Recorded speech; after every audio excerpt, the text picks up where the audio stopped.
મનીષા, અલે આ તારા માટે. આટલા બધા પૈસા તારે શોપિંગ કરવાની છે ને? હાલ હાલ લઈ લે બધા પૈસા. તાર ફોન ખરાબ થઈ ગયો છે, નવો લઈ લે. તમારી પાસે એટલા બધા પૈસા ક્યાંથી આવ્યા? આ મારા પગારમાંથી જે બચત કરી હતી ને એ છે. બચત મતલબ તમે એફડી તોડી નાખી એમ? હા, એફડી તોડી નાખી મેં. અને ફ્યુચરની શું ચિંતા કરીને આપણે એફડી ભેગી કરવું ને એ બધું કરવું, એની કરતા અત્યારે પ્રેઝન્ટમાં જીવવાનું. અત્યારે જે છે એ અત્યારે જ છે, ભવિષ્યની કાંઈ કોઈને ખબર નથી, એટલે આ પૈસા વાપરી જવાના. તારે જે જોવે ને એ તમે ખરીદવા જ મંડો. અત્યારે આપણે મોજ કરો, એમ પ્રેઝન્ટ સારું કરી નાખો. અરે વાહ, જમાઈ હોય તો આવા. હાલ હાલ શોપિંગ કરી લઈ. એક મિનિટ મમ્મી, તમે આ એફડી તોડી નાખી તો હવે પૈસા ક્યાંથી લાવશું? ફ્યુચરમાં કાંઈ થયું તો શું કરવાનું? અરે ભવિષ્યની કોને ખબર છે, જે થાય એ જોયું જશે. હાલો હું જાઉં છું. ક્યાં જાવ છો? ઓફિસ જાઉં છું. પણ આજે તો રવિવાર છે, આજે કઈ ઓફિસ ખુલ્લી હોય?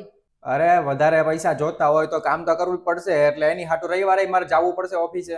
ઉભા રહો, ટિફિન તૈયાર કરી દઉં. અરે ટિફિનની કઈ જરૂર નથી, મારા ઓફિસમાં કેન્ટીન છે, ત્યાંથી હું જમી લઈશ. મનીષા, મારો ઓફિસનો ટાઈમ થઈ ગયો છે, ટિફિન તૈયાર થઈ ગયું મારું. હું કઈ નોકરાણી છું કે તમારું ટિફિન હું તૈયાર કરી દઉં? એક કામ કરો, હાથે બનાવીને લઈને વયા જાઓ. મમ્મી સાથે વાત કરું છું ને. અરે પણ તને વાંધો શું છે? કાંઈ વાંધો નથી. લગ્ન પહેલા તમારી પાસે બધું હતું, પછી વિચાર્યું હતું કે લગ્ન પછી બધું હશે, પણ અત્યારે તમારી પાસે કાંઈ નથી. અને મારા મમ્મી રોજ કહે છે કે શરમ હોત ને તો તમે કંઈક કરે, પણ તમે તો કંઈ કરતા જ નથી. હા મમ્મી, આવી જાઓ. અરે મનીષા, હું ટ્રાય તો કરું છું બધી જગ્યાએ, અને તારા મમ્મી તને રોજ આટલું સંભળાવતા હોય તો તે કાંઈ કીધું નહીં એને? અને કાંઈ એવું નથી ને કે સક્સેસ એક જ રાતમાં મળી જાય એમ? વાર તો લાગે ને, થોડોક સમય લાગે. કેટલોક સમય લાગે? 1 વર્ષ, 5 વર્ષ, 15 વર્ષ કે 20 વર્ષ? હું રાહ જોઈ લઈશ. અને મારા મમ્મી સાચું જ કહેતા હતા કે તું અહીંયા હેરાન જ થાઈશ. અને સેવિંગ્સ નું હું અત્યારે શું કરું? મારે વસ્તુ તો અત્યારે જોવે છે ને, પછી હું શું કરીશ? અને જિંદગી છે ને એ પ્રેમથી નહીં પણ પૈસાથી હાલે છે.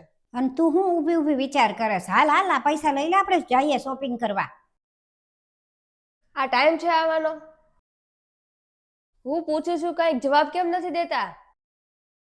તમને હજી એ વાતનું ખોટું લાગ્યું છે? તમે કઈ નાના છોકરા છો? નાનો છોકરો હતો, પણ હવે તારી અને તારા મમ્મી માટે એક જવાબદાર પુરુષ બની ગયો છું. પહેલા વિચારતો હતો કે કેટલા ખર્ચા કરવો છે, કે કેટલું શું, કેવી રીતે ક્યાં વાપરશું પૈસા, અને એની બદલે હું એમ વિચારતો હતો કે બચત કરીને રાખીએ, જેથી કરીને આપણને કંઈક કામ આવશે, તારી માટે કંઈક ભવિષ્યમાં કંઈક કામ આવશે એમ. પણ એ વખતે હું ખોટો હતો, કેમ કે જ્યારે મારું કંઈ કામ નહોતું ચાલતું, જ્યારે હું સ્ટ્રગલ કરતો હતો, ત્યારે તો તને તારા મમ્મીએ જેમ કીધું એમ તે મને સંભળાવ્યું, તારા મમ્મીએ મને સંભળાવ્યું, અને તારે એ વખતે સાથ આપવાનો હતો, પણ તું તો તારા મમ્મીની હારોહાર બેય મળીને સંભળાવવા માંડ્યા. અને જેવા મમ્મી એવી દીકરી, સારું જ કહેવાય ને. અને તને ક્યાં પ્રેમની કઈ જરૂરત છે? તને તો પૈસાની જ જરૂર છે. તે કીધું જ તું કે પૈસાથી જ જિંદગી ચાલે છે.